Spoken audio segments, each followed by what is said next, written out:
আমার ভিডিওটা শেয়ার করে দিন আপনারা। আসসালামু আলাইকুম গাইস, আশা করি সবাই ভালো আছেন। আলহামদুলিল্লাহ আমিও ভালো আছি, আপনাদের দোয়া ও ভালোবাসা।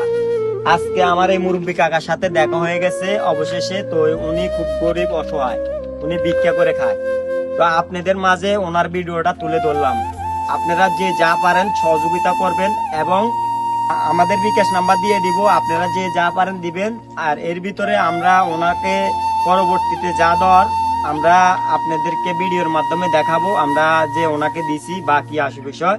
আর আমরা এই মুহূর্তে যে এখানে আপনার এক সপ্তাহ মনে করেন বাজার ছিল, পণ্যটা ওনার হাতে তুলে দিছি। তো উনি আসলে খুবই গরিব অসহায়। তো আমরা চেষ্টা করব অবশ্যই ওনাকে সহযোগিতা করার জন্য। আমরা চাইতেছি যে ওনাকে একটা ব্যবসা বাণিজ্য ধরাই দেওয়ার জন্য, গেলে উনি হাঁটতে পারে না, গ্যারাম করে মনে হয় 5 কেজি চাউলও পায় না, তখনকার তো বুঝেন আপনারা। তো কাকা আপনি এই পণ্য পাইয়া খুশি হয়েছেন তো? ইনশাল্লাহ আপনি চেষ্টা করেন। আপনি আরো আমাদের যে ফ্যান ফলোয়ার আছে যারা প্রবাসী আছে, ইনশাল্লাহ তারা আরো চেষ্টা করবে আপনার জন্য দেওয়ার জন্য। তা আপনি তাদের উদ্দেশ্যে একটু কথা বলেন এবং কি আর আপনার ভিডিওটা শেয়ার করে দিতে বলেন। আমার ভিডিওটা শেয়ার করে দিন আপনারা। সবাই ভালো থাকেন।